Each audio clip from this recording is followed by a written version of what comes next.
Hello नमस्कार दोस्तों। आज हम सीजीपीएससी मुख्य परीक्षा गणित के सवालों को हल करेंगे जो चौथा पेपर होता है और उसमें गणित और साइंस मर्ज रहते हैं, जिसमें गणित का पेपर जो है 50 नंबर का होता है। और उसमें से मैंने आप लोगों को कुछ सवाल पिछली बार बता दिए थे जो कि दशमलव को परिमेय संख्या में बदलने वाले सवाल थे। और आज हम जो उसमें एलसीएम एचसीएफ मतलब लघुत्तम समापवर्त निकालने वाले सवाल जो आते हैं उसको किस तरह से हल किया जाए उसके बारे में चर्चा करेंगे। तो नॉर्मली एलसीएम या लघुत्तम समापवर्त निकालने के लिए बोलते हैं तो सामान्य संख्याओं का नहीं बोलते बल्कि परिमेय संख्याओं का बोलते हैं। परिमेय संख्या या भिन्न संख्या, जैसे कि ये दिख रहा है 2/5, 9/7, 7/13। ये 2008 में आया, माफ कीजिएगा 2018 में आया हुआ है और ये 2 नंबर के सवाल के रूप में आए थे। तो सवाल था निम्न का लघुत्तम समापवर्त ज्ञात कीजिए। ठीक है, अब ये सवाल दे दिया तो अब इसको हल कैसे करना है। तो देखिए इसमें स्टेप मार्किंग होता है, स्टेप बाय स्टेप आपको बनाना है। आप प्री जैसे शॉर्टकट तरीका अपना नहीं सकते, उसमें आपको नंबर बिल्कुल भी नहीं मिलेंगे। तो एक सिस्टम से बनाना है। तो देखिए सबसे पहले करेंगे हल, बनाना स्टार्ट करेंगे, हल करेंगे। हालांकि उसमें 4 लाइन रहता है और 4 लाइन के अंदर आपको बनाने हैं। तो आप बीच में इस तरह से 4 लाइन में ऐसे लाइन खींच लीजिएगा, फिर इधर बनाइए, उसके बाद इधर बनाइए। लेकिन मैं आपको समझाना है इसलिए अच्छे से दिख सके, इसलिए मैं ऐसा कुछ नहीं किया हूँ और थोड़ा 5-6 लाइन में हो गया है, बट ये 4 लाइन में बनाया जा सकता है। तो देखिए भिन्न का लघुत्तम समापवर्त यहाँ पे मैंने 60 में लिख दिया। ठीक है, आपको समझाने के लिए मैंने 60 में लिख दिया। लेकिन अगर आप वहाँ मेंस के एग्जाम में लिखेंगे तो ल स नहीं लिखेंगे, आप पूरा लघुत्तम समापवर्त जैसे यहाँ लिखा हुआ है सवाल में, उसी तरह यहाँ भी आप लघुत्तम समापवर्त पूरा लिखेंगे। और भिन्न का लघुत्तम समापवर्त बराबर होता है, ये सूत्र है, अंश का लघुत्तम समापवर्त बटे हर का महत्तम समापवर्त। मतलब ये जितने भी अंश में हैं, ये 2, 9, 7 ये ऊपर वाले हैं तो अंश हो गए। तो इन ऊपर वालों का हमें लघुत्तम समापवर्त निकालना है और ये नीचे वाले जितने भी है 5, 7, 13 इनका महत्तम समापवर्त निकालना है। तब क्या हो जाएगा, पूरे भिन्न का लघुत्तम समापवर्त हो जाएगा। अब देखिए हमें फिर अगला स्टेप आ गया, अंश 2, 9, 7 का लघुत्तम समापवर्त। तो 2, 9, 7 का लघुत्तम समापवर्त निकालेंगे तो 126 होता है। और हर में है 5, 7, 13 तो उसका महत्तम समापवर्त निकालेंगे तो 1 आता है। तो इस तरह से जो लघुत्तम समापवर्त हो गया वो अंश में रह जाएगा सूत्र के हिसाब से, और जो महत्तम समापवर्त है वो हर में, है ना। लघुत्तम समापवर्त अंश में और महत्तम समापवर्त हर में। तो इस तरह से क्या हो जाएगा, अतः अभीष्ट लघुत्तम समापवर्त। देखिए मैं फिर बोल रहा हूँ, ये लघुत्तम समापवर्त है जो मैंने 60 में लिखा है, ये आपको फुल लिखना है। अतः अभीष्ट लघुत्तम समापवर्त बराबर 126/1 या 126, क्योंकि हर में 1 है तो उसको लिखने की आवश्यकता नहीं है। और उसके बगल में इस तरह से छोटा सा उत्तर लिख दीजिएगा ताकि उनको भी स्पष्ट समझ में आ जाए। तो इस तरह से आप किसी भी भिन्न का लघुत्तम समापवर्त निकालेंगे। और मान के चलिए महत्तम समापवर्तक बोलता तो क्या करते हैं, तो अंश का हम महत्तम समापवर्तक निकालते हैं और हर का लघुत्तम समापवर्तीय निकालते हैं। ठीक है, तो फिर उसका क्या हो जाता है, भिन्न का महत्तम समापवर्त हो जाता। देखिए जो भी निकालना रहता है हमें अंश में निकालते हैं। अगर लघुत्तम समापवर्तीय निकालने के लिए बोला है तो अंश का लघुत्तम समापवर्त निकालेंगे और हर का महत्तम समापवर्तीय, उल्टा करना पड़ेगा हर में। और अगर महत्तम समापवर्तक बोल देता है तो अंश का महत्तम समापवर्तक निकालेंगे और हर का लघुत्तम समापवर्त्य, मतलब जो हम निकालेंगे ऊपर में निकालेंगे और नीचे वाले में उल्टा निकालेंगे। तो इस तरह से होता है। अब आते हैं दूसरे सवाल में। देखिए ये है दूसरा सवाल, ये 2017 में 2 नंबर का पूछा गया था। वही है भिन्न का, ये 3 परिमेय संख्या या 3 भिन्न संख्या दिया है, इसका लघुत्तम समापवर्त ज्ञात कीजिए, इस तरह से सवाल था। तो वही तरीका है, स्टेप मार्किंग से बनाएंगे हल। भिन्न का लघुत्तम समापवर्त बराबर अंश का लघुत्तम समापवर्त बटे हर का महत्तम समापवर्तक। अब देखिए अंश का ये 2, 4, 6 है, इसका लघुत्तम समापवर्त हो जाता है 12 और हर 5, 15, 25 का महत्तम समापवर्तक 5 हो जाता है।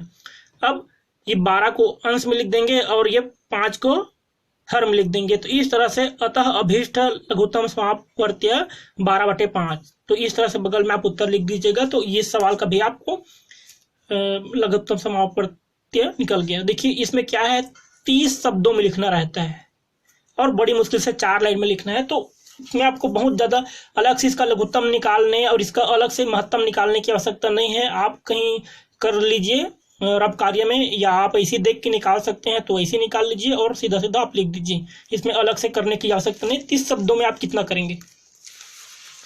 ये एक और सवाल, ये देखिए, निम्न के महत्तम समापवर्तक व लघुत्तम समापवर्त्य ज्ञात कीजिए। इसमें महत्तम समापवर्तक और लघुत्तम समापवर्त्य दोनों पूछा है और ये 2013 में आया है, 4 नंबर का सवाल, और ये आपके सिलेबस में है इसलिए मैं आपको बता रहा हूं। तो इसमें देखिए परिमेय संख्याएं दे दिया गया है, माफ कीजिएगा परिमेय नहीं है, मतलब बीजी व्यंजक, ठीक है। बीजी व्यंजकों का क्या है, लघुत्तम और महत्तम निकालना है। तो ये a-1 और पूरे का घात 5 और फिर a-3 पूरे का घात 2, ये पहला हो गया। और फिर ये अल्प विराम है, a-2 पूरे का घात 2, a-1 पूरे का घात 3 और a-3 और पूरे का घात 4। तो इस तरह के मान के चलिए वैल्यू दिए हैं। अब हमें इनका और इनका, ये एक साथ है और इधर से ये एक साथ है। तो जिस तरह से 2 संख्याएं रहेंगे और दोनों का लघुत्तम महत्तम निकालना पड़ेगा, उसी तरह हम यहाँ पे 2 वैल्यू दिए हुए हैं, उनका भी हमें एलसीएम और एचसीएफ निकालना है। तो देखिए अभीष्ट महत्तम समापवर्तक, क्योंकि पहले महत्तम समापवर्तक दे दिया है, इसको पूछा है, तो पहले हम अभीष्ट महत्तम समापवर्तक किस तरह से लिखेंगे और हल करेंगे। देखिए तो महत्तम समापवर्तक में ये होता है कि ये पहला संख्या मान लीजिए, ये दूसरा संख्या। तो महत्तम समापवर्तक वो छोटी से छोटी संख्या रहता है जो दोनों को विभाजित कर डाले, ठीक है। महत्तम समापवर्तक में वह छोटी से छोटी संख्या रहता है जो दोनों को विभाजित कर डाले। तो देखिए यहाँ पे छोटी से छोटी संख्या कौन होगी, तो a-1, ठीक है, इस साइड में है और इधर भी a-1 इधर है। अब इसमें जो सबसे छोटी घात वाला कौन सी है वो देखेंगे। तो a-1 में यहाँ 5 घात है ये, और यहाँ पे 3 घात है। तो ये 5 और ये 3 में छोटा घात होता है 3, तो हमें छोटे घात वाले को लेना है। तो ये a-1 और पूरे का घात 3 ये वाला आ गया, ठीक है। अब ये वाला हो गया और ये वाला हो गया। देखिए मैं इस तरह से समझाने के लिए कर रहा हूँ, टिक लगा रहा हूँ, आपको वहां नहीं करना है। अब ये दोनों में से हमने 1 ले लिया, अब बच गए ये 3। अब इनमें से क्या क्या लेना है, देखिए अब देखिए a-3 का घात यहाँ 2 है और यहाँ a-3 का घात 4 है। तो अब इन दोनों में से छोटा घात 2 है, तो अब एक इसको लेंगे a-3, ठीक है, a-3 और पूरे का घात 2, ये छोटा घात वाला। और देखिए इनके बीच में हमें कोई चिन्ह नहीं लगाना है, ये आपस में गुणा के साथ रहेंगे। कोई चिन्ह नहीं है मतलब आपस में गुणा हो रहा। तो अब ये वाला भी आ गया और ये वाला भी आ गया, इनमें से भी हो गए। अब बच गया लास्ट में a-2 और पूरे का घात 2, तो a-2 और पूरे का घात 2 इसको भी हमें रख देंगे। तो इस तरह से जो आ गया ये बीजी व्यंजक का क्या हो गया, महत्तम समापवर्तक हो गया। अब लघुत्तम समापवर्तक निकालेंगे। अब उसके बाद देखिए यही लिखे हैं, तथा अभीष्ट लघुत्तम समापवर्त्य। तो लघुत्तम समापवर्त्य में महत्तम समापवर्तक का उल्टा करना पड़ता है। इसमें हम क्या करेंगे, जैसे लघुत्तम समापवर्त्य निकालेंगे तो हम बड़े घात वालों को रखेंगे, ठीक है। तो उसी तरह से a-1 में यहाँ 5 का घात बड़ा था तो 5 का घात रख लिए, और यहाँ a-3 में 4 का घात बड़ा था तो ये वाला रख लिए, और ये वाला तो भाई सिंगल ही है a-2 वाला, तो हमें तो इसको रखना ही है, तो ये रख लिए। तो ये क्या हो गया, लघुत्तम समापवर्त्य हो गया। तो इस तरह से आपने बना लिए। तो देखिए क्या होता है इसमें, ये 4 नंबर का है तो इसको 60 शब्दों में लिखना था, मगर कभी कभी ऐसा हो जाता है कि आप 60 शब्द में नहीं लिख पाते, तो भी कोई दिक्कत नहीं, हो सकता है आपको 4 नंबर मिल जाए, क्योंकि गणित में नंबर कटता नहीं है। और ये भी आया हुआ सवाल है, ठीक है, ये भी मेंस के एग्जाम में आया हुआ सवाल है, ये एक बार देख लीजिएगा। अब इसको मैं बता रहा हूँ कि क्या सवाल है। तो इसमें है इकाई, दहाई, सैकड़ा, हजार, 10,000, लाख, मतलब 1 लाख से अधिक तथा 1,10,000 के निकटतम वह संख्या ज्ञात कीजिए जो 8, 15 व 21 से पूर्णतः विभाज्य हो।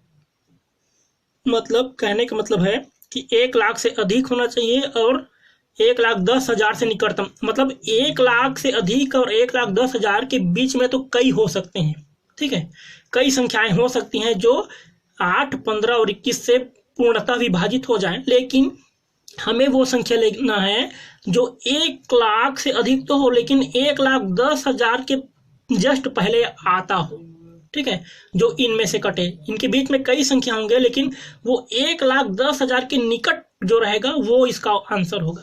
तो इसके लिए हम क्या करेंगे, तो देखिए इनमें से ये 3 संख्या दी हुई हैं 8, 15 और 21, तो हम पहले इसका एलसीएम लघुत्तम समापवर्तीय निकालेंगे, ठीक है, क्योंकि इन तीनों से भी वही संख्या कटेगा जो इन तीनों के लघुत्तम समापवर्तीय से कटेगा जब पूर्णतः विभाजित होगा।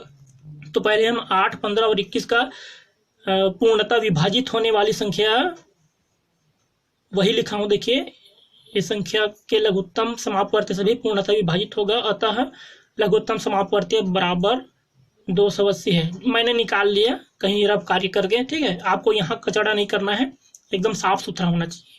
और ये 280 से विभाजित होने वाली 1 लाख से अधिक, ये सवाल में दिया हुआ है, 1 लाख से अधिक व 1,10,000 के निकटतम संख्या। तो देखिए हम क्या करेंगे, 1,10,000 को इस 280 जो एलसीएम मतलब लघुत्तम समापवर्तीय निकला है उसी से हम भाग कर देंगे।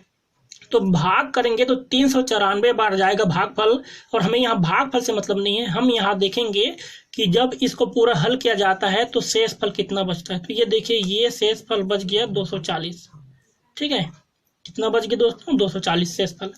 तो कहने का मतलब ये है कि अगर ये संख्या 1,10,000 है, ये 240 कम रहता तो 280 से पूरी तरह से विभाजित हो जाता, क्योंकि शेष फल इतना आया है और ये शेष फल अगर नहीं रहता, मतलब इतना ये संख्या कम रहता, ठीक है, तो क्या हो जाता, ये पूरी तरह से विभाजित हो जाता।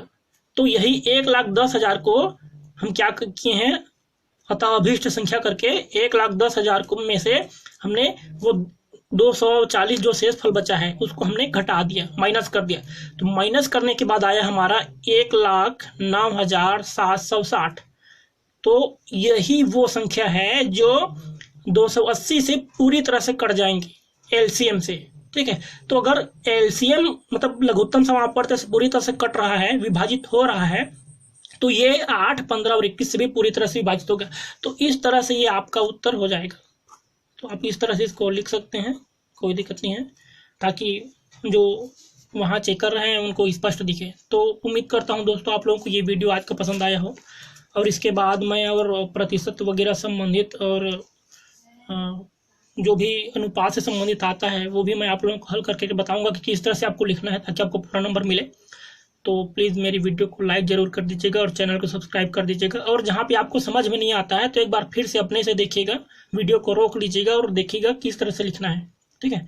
तो थैंक यू दोस्तों।